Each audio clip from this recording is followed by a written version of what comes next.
एक मसीही के लिए, एक क्रिश्चियन के लिए, एक मसीही के लिए, यीशु पर बिलीव करने वालों के लिए ये सबसे इंपॉर्टेंट वचन है कि वो याद रखे कि वो एक आत्मिक युद्ध में है। कब एक मसीही व्यक्ति अपने आत्मिक जीवन में डाउन होता है? कब डाउन होता है? जब वो भूल जाता है कि मैं एक आत्मिक युद्ध में हूं। जब वो भूल जाता है कि मैं एक आत्मिक युद्ध में हूं, मैं एक आत्मिक लड़ाई में हूं, तब वो एक मसीही व्यक्ति कमजोर होना, आत्मा में कमजोर होना शुरू हो जाता है। फिजिकली भी वो डाउन होना शुरू हो जाता है, मेंटली भी वो डाउन हो जाता है, फाइनेंशियली भी वो डाउन होना शुरू हो जाता है। मसीही व्यक्ति खास करके कौन? जो भूल जाता है कि मैं एक आत्मिक लड़ाई में हूं। तो जिनको तो पता है कि मसीह में आत्मिक युद्ध क्या है, वो तो समझ जाएंगे। जिनको पता ही नहीं है कि मसीह में आत्मिक युद्ध क्या है, हमारा मसीह में युद्ध किसके साथ है, हमारे युद्ध के हथियार कौन से हैं, हमारे युद्ध में लड़ना कैसे है, हथियारों को यूज कैसे करना है, तो वो हमेशा अपनी जिंदगी में डाउन पर डाउन होते जाते हैं। हालेलुया। आपकी लिखा है, जिस तरह तुम आत्मा में उन्नति पाते हो, परमेश्वर कहता है मैं चाहता तुम हर चीज में उन्नति पाओ, कि मैं चाहता तुम भला चंगा रहे। मतलब परमेश्वर की इच्छा हमारे लिए क्या है? वो चाहता है हम हमेशा तंदुरुस्त रहें, हमेशा भले चंगे रहें। हमारे लिए की क्या उसकी इच्छा है? कि हम हमेशा आत्मा में उन्नति पाएं। वो केवल आत्मिक उन्नति नहीं चाहता, कहता जिस तरह तू आत्मा में उन्नति पा रहा है, तो हर बातों में उन्नति पाता जाए, तो शरीर में भी बढ़ता जाए, तो फाइनेंशियल लेवल में भी बढ़ता जाए, तो धन में भी बढ़ता जाए, आत्मा में भी बढ़ता जाए। मैं चाहता तो हर चीज में उन्नति पाता जाए। हालेलुया। जिस तरह तुम आत्मा में उन्नति कर रहे हो, हर बात में उन्नति करो। और उन्नति कब होती है?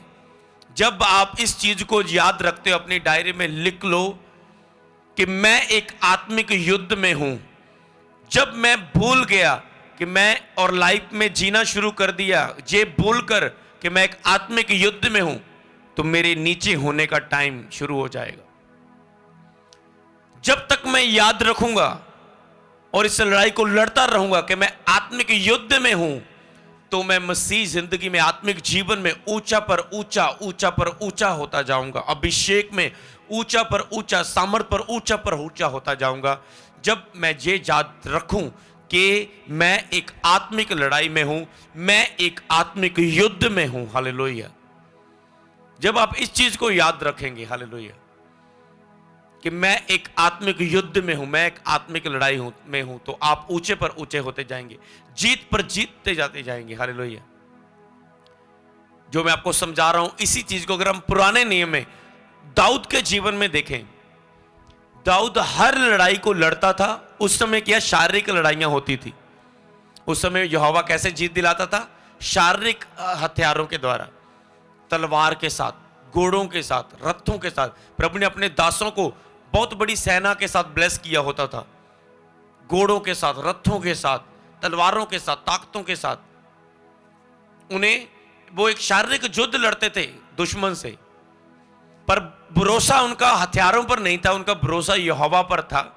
कई वक्त सामने वाली जो युद्ध लड़ने के लिए टीम आती थी, वो गिनती में ज्यादा थे, पर यहोवा के मानने वाले गिनती में चाहे कम थे, जो यहोवा के अभिषिक्त थे, चुने हुए थे, राजाएं थे, पर उन्होंने जीत को हासिल किया, क्योंकि उनका भरोसा मैन पावर पर नहीं था, हथियारों पर भरोसा नहीं था, उनका यहोवा पर भरोसा था। इसीलिए आज भी हमारे हथियार आत्मिक है, शारीरिक नहीं है। हालेलुया। लेकिन शरीर पर मन लगाना तो मृत्यु है, परंतु आत्मा पर मन लगाना जीवन और शांति है।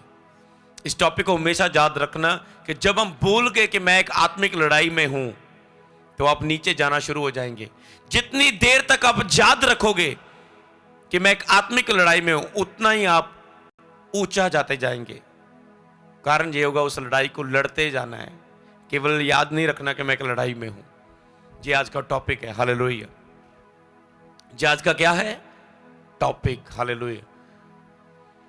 कि मैं एक लड़ाई में हूं, मुझे लड़ते जाना है। और दाऊद को देखो, वो अब हर लड़ाई को लड़ रहा है और जीत रहा है। सोचो, एक नहीं, दो नहीं, तीन नहीं, 66 लड़ाइयां उसने लड़ी और 66 जीती। सोचो, जे एक दो लड़ाई का कितने टाइम बाद एक लड़ाई हुई होगी, दूसरी लड़ाई दूसरे देश से, तीसरे देश से। मतलब सोच के देखो, वो 66 लड़ाई लड़ता है, 66 वो लड़ रहा है, पर हर एक लड़ाई को वो जीत रहा है, हर लड़ाई को जीत रहा है। वो इतनी लड़ाइयां लड़ी उसने, वो जीत रहा। पर जब वो भूल गया कि मैं एक आत्मिक युद्ध में हूं, जब वो युद्ध में रिलैक्स हो गया, युद्ध में चौकस नहीं हुआ, युद्ध में रिलैक्स हो गया और उसने देखा अब तो मैं जीत रहा हूं, अब तो मैं जीत रहा हूं, अब तो इजी है सब कुछ। उसके बाद एक ऐसा समय आया कि दाऊद की लाइफ में एक औरत को दाऊद ने देखा, वो युद्ध में अपने लोगों को लड़ने के लिए भेज रहा है, और औरत को उसने नहाती हुई देखा और उसको बुलाया और उसके साथ पाप किया। जब वो रिलैक्स हो गया कि अब मुझे कोई युद्ध लड़ रही, अब तो मेरी टीम ही लड़ लेगी युद्ध, अब मुझे लड़ने की जरूरत नहीं, मैं इतना बड़ा राजा हो चुका हूं। वो रिलैक्स हो गया, पाप का मौका उसे मिला। पाप कब आपकी लाइफ में मौका मिलता है आपको पता है? जब आप इग्नोर करते हैं परमेश्वर को, जब आप रिलैक्स मतलब भूल जाते हैं कि मैं एक आत्मिक युद्ध में हूं, जब आप चौकस नहीं रहते आपकी लाइफ में, तब पाप आपके जीवन में आता है। हालेलुया। वो दाऊद के जीवन में वो टाइम आया और वो औरत के को देखकर रोक नहीं पाया अपनी अभिलाषाओं को, और वो पाप में गिर गया। उसके बाद शर्मिंदगी उसके जीवन में आई, हार उसके जीवन में आई, रोना उसके जीवन में आया, अपना बेटा उसका अपना बैरी बन गया, उसकी लाइफ में बहुत सारी प्रॉब्लम्स क्रिएट हुई उसके बाद। हालेलुया। इसीलिए आज आपको मैं यही बताना चाहता हूं कि आपको होशियार रहना है, सांपों की तरह होशियार, कबूतरों की तरह आपने बोले बनना है। हालेलुया। तो इसी तरह क्या है, आपको इस जीत के लिए मैं आपको यही बताना चाहता हूं कि हर एक वक्त आपके पास एक फाइट आती है, मौका आता है। सैमसन जे परमेश्वर ने गिरा था आपको, आप खुद गिरते हैं। परीक्षा आएगी हर एक टाइम में। धर्मी बोल रही है जो खड़ा है नॉर्मल पवित्रताई में, धर्मी वो है जो गिरने के बाद भी खड़ा होना जानता है। तो कि बाइबल में कहा 7 बार भी धर्मी गिरे प्रभु यहोवा उसे उठाता है। देखो, सैमसन के पास पाप का मौका आया, वो गिर गया। मतलब परीक्षा आएगी आपके ऊपर, आप पास निकलते हैं या गिर जाते हैं। दाऊद के पास उसकी अभिलाषा प्रकट हुई पाप के लिए, उसने देखा, उसको मौका मिला, अच्छी चीज उसके सामने पेश की गई, उसने क्या किया? वो भी गिर गया उस चीज में। हालेलुया। यहां पर हम यूसुफ को देखते हैं, उसके सामने एक औरत ने उसको पकड़ लिया, कहती मेरे साथ सो, पर वो वहां से लेकर भागा, वो वहां से भागा, क्योंकि वो याद रखता था कि मैं एक लड़ाई में हूं, मुझे एक दर्शन मिला है परमेश्वर की ओर से कि मैं बहुत ऊंचा व्यक्ति बनने, बहुत महान व्यक्ति बनने वाला हूं। अगर मैं इस लड़की के साथ सोया तो वो दर्शन मेरे जीवन में पूरा नहीं होगा, उस दर्शन में देरी पड़ जाएगी, उस दर्शन में निखार नहीं होगा।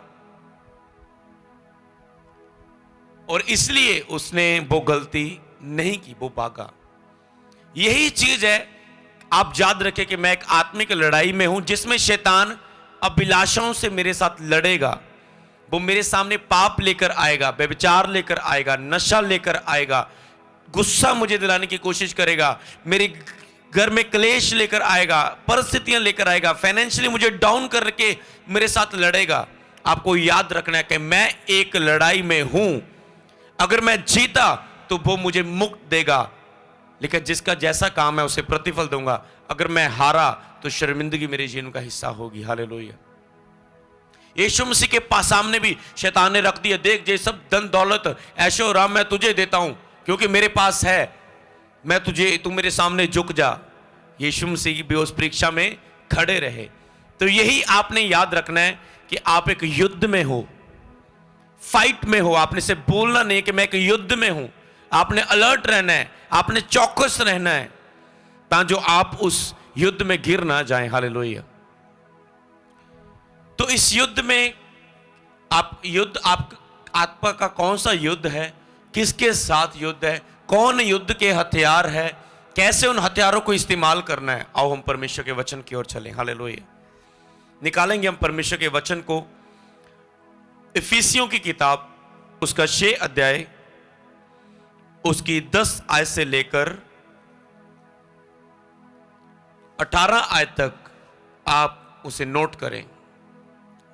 यहां पर लिखे, इसलिए प्रभु में और उसकी शक्ति के प्रभाव में बलवंत बनो। क्या लिखा है? प्रभु में और उसकी शक्ति के प्रभाव में बलवंत बनो। मतलब परमेश्वर की इच्छा हमारे जीवन में क्या है कि हम प्रभु में और उसकी शक्ति के प्रभाव में, उसकी शक्ति के प्रभाव जो हमारी बॉडियों में, उसमें बलवंत हो, उसमें मजबूत हो, उसकी अनॉइंटिंग में, उसके अभिषेक में, उसकी सामर्थ में हम मजबूत हों। ये इच्छा परमेश्वर की हमारे जीवन में। हालेलुया। परमेश्वर क्या चाहता है? लिखो कि हम उसकी शक्ति के प्रभाव में बलवंत होते जाएं। मतलब आत्मिक रूप में कमजोर होना परमेश्वर की ओर से नहीं है, शैतान की ओर से है। प्रभु की इच्छा यह है कि हम आत्मिक रूप में बलवंत होते जाएं। हालेलुया। तो क्या आप प्रभु की इच्छा को पूरा करेंगे? अगर आप प्रभु की इच्छा को पूरा करेंगे, वो आपकी इच्छाओं को पूरा करेगा। क्या आप तैयार हैं प्रभु की शक्ति के प्रभाव में बलवंत बनकर प्रभु को दिखाकर, प्रभु देख मैं एक आत्मिक योद्धा बन चुका हूं, अब बता मुझे किससे लड़ना है, किस शैतानी गढ़ से लड़ना है, किस शैतानी आत्मा से लड़ना है, मैं तैयार हूं परमेश्वर। हालेलुया। 11 आयत में लिखा है, परमेश्वर के सारे हथियार बांध लो कि तुम शैतान की जुक्तियों के सामने खड़े रह सको।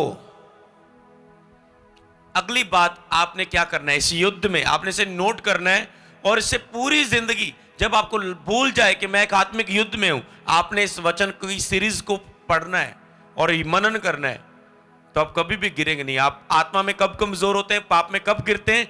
जब आप भूल जाते हैं कि मैं एक आत्मिक युद्ध में हूं। मतलब आप एक युद्ध में, शैतान हर रोज आपसे लड़ रहा है, वो फ्री नहीं है, वो हर रोज आपसे लड़ रहा है, कहीं ना कहीं वो आपके जीवन में काम कर रहा है।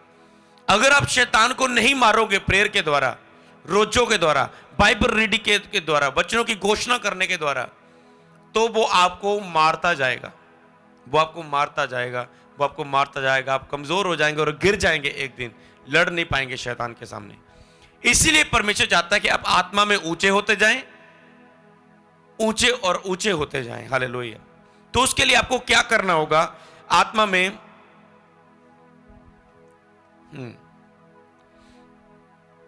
सबसे पहले हमें क्या करना, हमें याद रखना है मैं एक आत्मिक युद्ध में हूं। ठीक है। नंबर 2, आपने याद रखना है कि प्रभु की इच्छा यह है कि हम उसकी शक्ति में बलवंत बने युद्ध में। दूसरा नंबर आपने नोट कर लिया। तीसरा नंबर, परमेश्वर के सारे हथियार बांध लो कि तुम शैतान की जुक्तियों का सामना कर सको। हालेलुया। परमेश्वर के सारे हथियार, मतलब आपने जानना है परमेश्वर के हथियार क्या है युद्ध के लिए। ठीक है। आपको पूछना चाहता हूं, युद्ध में हथियार क्या है? अभी आप जान पाएंगे कि मैं बार बार पाप में क्यों गिर जाता हूं, मैं बार बार मसीह आत्मिक जिन में डाउन क्यों हो जाता हूं। अब आपका आंसर आपको मिलेगा इस चीज में। आपको आत्मिक युद्ध में जो शैतान के साथ है, मतलब अगर आप चुप करके बैठे रहेंगे, कोई प्रेयर नहीं, पाप में चलते जाएंगे, वो आपके ऊपर हमले पर अटैक करता जाएगा, क्योंकि वो अटैक बंद नहीं करता। हालेलुया। युद्ध में जा तो एक मारेगा या दूसरा। तो आपको कितने हथियार मालूम है? अपने आप से बात करो, मुझे युद्ध के कितने हथियार पता है? मनन करो कि आपको पता है युद्ध में हथियार क्या है। ठीक है। आपके ऊपर प्रेशर पड़ रहा होगा कि नहीं, मुझे ज्यादा नहीं कुछ पता। मतलब युद्ध के हथियार 10 है, पर आपको 3 पता है, 4 पता है, तो क्या आप जीत पाओगे?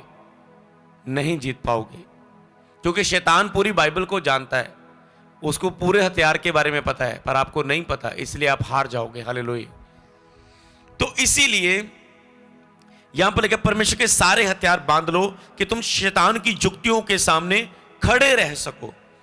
अब शैतान की जुक्तियां हैं, मान लो शैतान आपको, आपके जीवन को, ये वचन आपने बहुत हजारों बार चाहे सुना हो, पर जो मैं आपको प्रैक्टिकली और रेवलेशन बताने जा रहा हूं, आपने उसको समझने की कोशिश करनी है। लेकिन शैतान की जुक्तियों के सामने खड़े रह सको। मान लो शैतान को आपको आत्मिक जीवन में रोकने के लिए 5 योजनाएं हैं, मान लो 5। एक तो वो कभी कभी आपको गुस्से में आपको गिरा देता है, कभी कभी आपको वो फाइनेंशियली, उसको पता है फाइनेंशियली से मैं डाउन करो, ये निराश हो जाएगा, ये प्रेयर में नहीं बढ़ पाएगा। दूसरी युक्ति होगी आपके लिए उसकी। तीसरी युक्ति होगी, अच्छा मैं इसकी पत्नी को इससे लड़वा दूंगा, ये आत्मिक जीवन में कमजोर हो जाएगा। तीसरी युक्ति होगी उसकी। चौथी युक्ति होगी, जब ये चर्च जाना शुरू करेगा तो मैं इसका मसीह विरोधियों के द्वारा, रिश्तेदारों के द्वारा, फैमिली के द्वारा विरोध करवाऊंगा, ये चर्च नहीं जा पाएगा। चौथी युक्ति होगी। पांचवी युक्ति होगी, मान लो कि मैं इसको बार बार फेसबुक में लेकर जाऊंगा और फेसबुक में जब ये 2-3 घंटे टाइम वेस्ट करेगा, उसके बाद मैं इसे धीरे धीरे, इसकी आत्मा कमजोर हो जाएगी फेसबुक यूज करके, व्हाट्सएप यूज करके, धीरे धीरे अचानक से मैं इसके अंदर सामने एक गलत चीज लेके आऊंगा, अब जो आत्मा में कमजोर होगा, उस गलत चीज को गलत अभिलाषा से देखने के लिए ये कंट्रोल नहीं कर पाएगा और ये गिर जाएगा। मान लो ये 5 युक्तियां आपके लिए हो, किसी के लिए अलग अलग हो सकती है।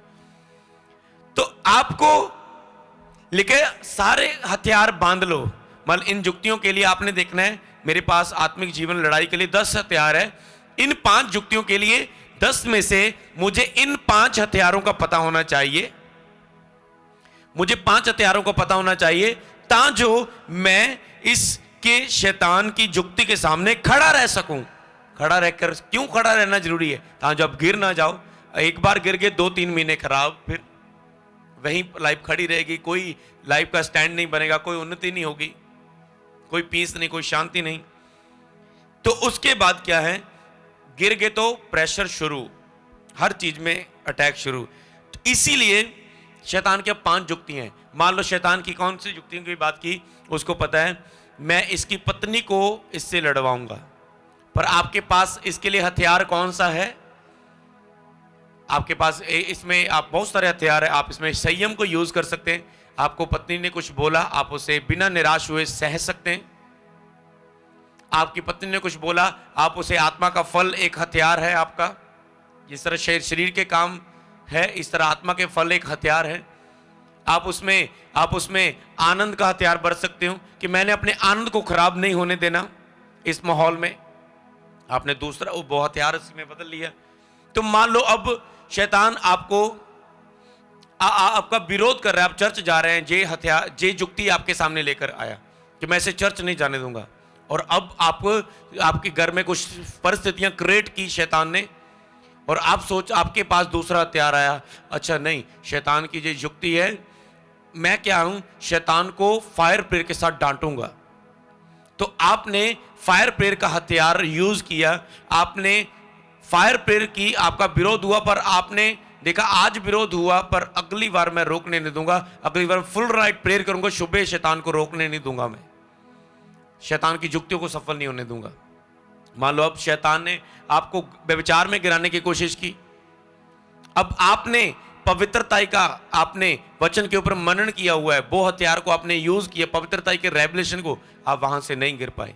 मतलब जो भी है शैतान की युक्ति, आप जब निराश होते हैं, आप पाप में गिरते हैं, बाइबल में के सबसे अधिक मन की रक्षा कर, आपके पास ये रेवलेशन है कि मैंने मन की रक्षा करनी, मैंने अपने मन के आनंद को खराब नहीं होने देना, आप उस पाप से बच गए। आपका युद्ध आपके उस फ्रेंड से नहीं है जो आपका मसीह विरोधी है, आपका युद्ध आपके पड़ोसी से नहीं है, आपका युद्ध आपके रिश्तेदारों से नहीं जिन्होंने आपसे धोखा दिया आपको। आपका युद्ध उन अंधकार की शक्तियों से है जो इन लोगों को यूज करती है, जो इन हालातों को यूज करती है। इसलिए आपने शरीर में उनसे बातों से नहीं लड़ना, आपने घुटने टेक कर आत्मा में उनसे लड़ना है। हालेलुया। जो शैतान उन्हें यूज कर, उनके मुंहों को बंद करना है, शैतान को उनके जीवनों से निकालना है, डांटना है। इसलिए यह एक आत्मिक युद्ध है। हालेलुया। तो आगे लिखा है 13 आयत में, इसलिए परमेश्वर के सारे हथियार बांध लो। फिर से परमेश्वर ने कहा सारे हथियार बांध लो, अधूरे नहीं। 13 आयत में, कि तुम बुरे दिन में सामना कर सको। फिर परमेश्वर कहता है तुम सारे हथियार बांध लो कि तुम बुरे दिन में सामना कर सको। बुरे दिन कौन से हैं? सारे हथियार बांध लो कि तुम बुरे दिन में सामना कर सको। बुरे दिन वो जब आप पाप में गिर जाते हैं, जब आप बीमारियों में गिर जाते हैं, जब आप फाइनेंशियली डाउन होते हैं, जब आप परिस्थितियों में गिर जाते हैं, जब आपके ऊपर कोई संकट आ जाता है, कोई बैड न्यूज आ जाती है, तो ताकि तुम बुरे दिन में का सामना कर सको। लिखा है जब तुम नाना प्रकार की परीक्षा में पढ़ो तो आनंद की बात समझो। बाइबल में लिखा है संसार में तुम्हें क्लेश हो सकता है, मतलब संसार में तेरे लिए बुरे दिन आ सकते हैं, संसार में तुम्हें क्लेश हो सकता है, पर चिंता मत करो, मैंने संसार को जीत लिया है। प्रभु ने संसार को जीत लिया है, इसलिए चिंता मत करो। इसीलिए कि तुम बुरे दिन में का सामना कर सको। बुरे दिन संसार में आएंगे, अप डाउन आएंगे। हथियार बांध कर रखो कि तुम्हारे जीवन में जब आए तुम उससे निकल सको। लिखा धर्मी को यहोवा हर गड्ढे से निकालता है, परंतु दुष्ट अपने किए हुए काम में फंस जाता है। अगर आप धर्मी हैं, प्रॉब्लम क्या है? सेम बीमारी, सेम परिस्थिति में दुष्ट फंसा हुआ है, जिनके पास आत्मिक हथियार नहीं है, वो गिरने के बाद 15-20 दिन, सालों भी गिरा रह सकता है। पर जो धर्मी है उसके ऊपर प्रॉब्लम आई, वो वचनों का ज्ञान पाया, वो 1 महीने में, 10 दिन में, हफ्ते में, 2 दिन में भी उस प्रॉब्लम से निकल सकता है, जिससे निकलने के लिए लोगों को सालों लगते हैं, जिस बीमारी से चंगा होने के लिए। तो ये आपके आत्मिक, जिस तरह आप आत्मिकता में बढ़ेंगे, हालेलुया, सारे आत्मिक हथियार बांध लो कि तुम बुरे दिन का सामना कर सको और सब कुछ पूरा करके स्थिर रह सको।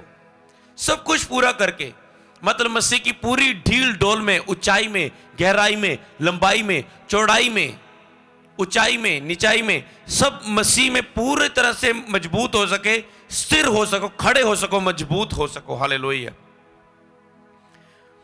इसलिए एक सत्य की 14 आयत में लिखा, इसलिए सत्य से अपनी कमर कस, सच्चाई से अपनी कमर कस। सच्चाई आपके लिए एक ढाल है। जब आप सच्चाई पर चलते हैं, सच में खड़े रहते हैं, तो प्रभु आपको जिताता है। हर युद्ध को शैतान से आप जीतते हैं, जीत सच्चाई की होती है। धार्मिकता की जिल्म पहन, धार्मिकता की जिल्म पहन, धार्मिकता आपको जिताती है। जब आप धर्मी व्यक्ति होते हैं, धर्मी व्यक्ति को शैतान हरा नहीं सकता, धर्मी से फाइट नहीं कर सकता। शैतान केवल उससे जीतता है जो शैतान की बात को मानता है, जो पाप करता है, जो पापी है। धार्मिकता की जिल्म पहन, धार्मिक बनो। धार्मिक बनना मतलब अपना पुराना चाल चलन छोड़ के मसीह में नए हो जाना, गाली निकालना छोड़ देना, गंदी बातें बोलना छोड़ देना, चुगली करना छोड़ देना, और अपनी सब बुराई को छोड़कर झूठ बोलना छोड़ देना, चोरी करना छोड़ देना, किसी को दोष लगाना छोड़ देना। तो इन सब चीजों को छोड़कर धार्मिकता की जिल्म पहना। धार्मिकता एक हथियार है, मतलब अगर आप पवित्रता में, धार्मिकता में, तो शैतान आपको छू नहीं सकता। ये एक हथियार है आपका, इसे पहन कर रखो। पांव में मेल मिलाप का सुसमाचार की तैयारी के जूते पहनकर, और इन सब के साथ विश्वास की डाल लेकर स्थिर रहो, जिससे तुम उस दुष्ट के सब जलते हुए तीरों को बुझा सको। कहता है और विश्वास की डाल लेकर, विश्वास की डाल, ऐसे विश्वास की डाल लेकर शत्रु मार रहा है, पर आपने विश्वास के द्वारा रोका उसे। सुरक्षा की डाल, विश्वास की डाल। जब आपका फेथ कमजोर होता है, आप मरना शुरू हो जाते हैं शरीर में, हालेलुया, मानसिक रूप में, हर एक रूप में आप मरना शुरू हो जाते हैं, कमजोर होना शुरू हो जाते हैं। लिखा है कैसे हम मरना शुरू हो जाते हैं, लिखा है धर्मी जन विश्वास से जीवित रहेगा। मतलब जब आपका विश्वास कमजोर हुआ, आप आत्मा में मरना शुरू हो जाएंगे, कमजोर होना शुरू हो जाएंगे, आप इस फाइट में हारना शुरू हो जाएंगे जब आपका फेथ कमजोर हुआ। क्योंकि फेथ के साथ हथियार कैसे यूज होते हैं? फेथ के साथ आप विश्वास के साथ वचन को बोलेंगे तो वचन काम करेगा। ऐसे आप चाहे पूरा रट्टा लाके बाइबल को बोलते जाओ, प्रेयर में कुछ नहीं काम करेगा। जब आप फेथ के साथ, फेथ कैसे आता है? प्रेयर के द्वारा, पवित्रता के द्वारा, बाइबल रीडिंग के द्वारा, रोजों के द्वारा। जब आप फेथ के साथ प्रेयर करते हैं, घोषणा हथियारों को यूज करते हैं, तो वो हथियार काम करते हैं। हालेलुया। इसलिए विश्वास में बने रहो। जो लोग आपके विश्वास को डाउन करते हैं, कमजोर करते हैं, उन लोगों को अपनी जिंदगी से दूर रखो। उनसे उठना बैठना, बातें करना कम करो, मिलना कम करो, आपको पता है इनसे बैठकर ये मेरे फेथ को कमज़ोर करते हैं। कैसे? मान लो आपका कोई मसीह व्यक्ति है, फ्रेंड है, वो जब भी आप उसे मिलते हैं वो पास्टरों की खिलाफत करता रहता है, प्रभु के कामों के खिलाफ बोलता रहता है, अविश्वास की बातें, यार नहीं ठीक चंगाई लेनी बहुत मुश्किल है, यार पवित्रता से खड़ा होना बड़ा मुश्किल है, यार शैतान ना लड़ना बड़ा मुश्किल है। मतलब हमेशा आपके फेथ को डाउन करता जाए उसकी बातें, लेकिन उससे दूर रहो, अपने विश्वास को मजबूत रखो। ये वचन को आपने मनन करना है। और उद्धार का टोप और आत्मा की तलवार जो परमेश्वर का वचन है ले लो। आत्मा की तलवार क्या कौन है? परमेश्वर का वचन। ये आत्मा की तलवार है आपका। आप दूसरी तलवार से नहीं लड़ सकते, आत्मा की तलवार वचन से आपने शैतान से लड़ना है। हालेलुया। और इन सब के साथ 18 आयत में लिखा है, हर समय और हर प्रकार से आत्मा में प्रार्थना। हर समय मतलब क्या है? आत्मिक युद्ध में आप हर समय और हर प्रकार से, मतलब हर तरीके से, हर प्रकार से आत्मा में प्रार्थना करते रहो। आत्मा में प्रार्थना और विनती करते रहो हर समय हर प्रकार से, मतलब हर टाइम, सुबह हो, दोपहर हो, शाम हो, उठते बैठते जागते सोते खेलते पढ़ाई करते, आत्मा में अपना मन प्रार्थना वाला रखो। अपने हृदय में फाइट वाला मन रखो कि मैं एक युद्ध में हूं। हालेलुया।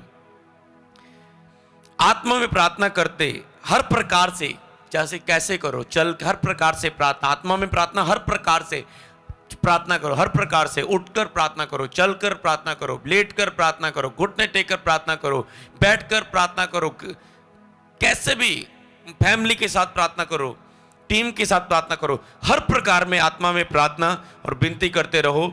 इसीलिए जागते रहो, सब पवित्र लोगों के लिए लगातार विनती किया करो। जागते रहो, पवित्र लोगों के लिए लगातार विनती किया करो। परमेश्वर के सेवक लोगों के लिए लगातार विनती किया करो, क्योंकि उन्हीं के द्वारा संसार में काम बढ़ रहा है, प्रभु के राज्य बढ़ रहा है। अगर आप चाहते हैं ना प्रभु तेरा राज्य बढ़े, तेरी सेवा बढ़े, तेरे काम बढ़े, तो आपकी प्रेयर में प्रभु के सेवकों के लिए प्रेयर एक बहुत बड़ा पॉइंट है। हालेलुया। जब आप प्रभु के दासों के लिए, सेवकों का नाम लेकर उनके लिए प्रार्थना करते हैं, तो प्रभु उन्हें और अद्भुत रीति से इस्तेमाल करता है और उन लोग रूहों तक उन्हें पहुंचाता है। हालेलुया। इसलिए आत्मिक पवित्र लोगों के लिए लगातार विनती किया करो। और पौलुस कहता है मेरे लिए भी विनती किया करो कि मुझे बोलने के समय ऐसा प्रबल वचन दिया जाए कि मैं साहस के साथ सुसमाचार का भेद बता सकूं। वो कहते मेरे लिए भी प्रार्थना करना कि मुझे बोलने के समय ऐसा वचन मिले कि मैं सामर्थ के साथ सुसमाचार का भेद बता सकूं। हालेलुया। साहस के साथ, हियाव के साथ सुसमाचार का भेद सुना सकूं और उन्हें बता सकूं। हालेलुया। कहता मेरे लिए भी प्रार्थना करना है। इसलिए मैं भी आपसे विनती करता हूं कि आप मुझे अपनी प्रेयर में हमेशा याद रखें, डेली मुझे अपनी प्रेयर में रखें, ताकि जो परमेश्वर का राज्य बढ़े। हालेलुया। यहां पर लिखा है कि उसे विश्वास की डाल को भी रखो। विश्वास की डाल को अगर हम देखें, ताकि हम दुष्ट की तीरों को बुझा सको। अगर हम इसे 91 ज़बूर में भी पढ़ें, वहां पर भी लिखा है वह तुझे बहेलिये के जाल से, हर महामारी से, हर रोग से बचाएगा। ना तो तू रात के भय से डरेगा, ना दिन के उड़ते हुए तीर से। यहां पर लिखा शैतान का, रात को भी आपको शैतान डराता है, इसीलिए रात को भी आप फाइट करो प्रार्थना में। दिन को भी, दिन दोपहरी, दिन का उड़ता हुआ तीर, मतलब कुछ ना कुछ आपके ऊपर वो तीर निशाना लगाता रहता है। अरे दिन को यहां गिर जाए, जे यहां कमजोर हो जाए, जे चीज में जे गिर जाए, जे चीज में, ताकि तुम दिन रात के भय से और ना तो दिन के उड़ते हुए तीर से जो दिन दोपहरी में उजाड़ता है, वो तुझे बचाएगा। कैसे बचाएगा? ये वचन बताता है विश्वास की डाल से। जब आपके ऊपर विश्वास की डाल होगी। हालेलुया। तो ये आपने जाना कि आप एक आत्मिक युद्ध में हो और आत्मिक हथियार कौन से हैं, उन्हें कैसे इस्तेमाल करना है। हालेलुया।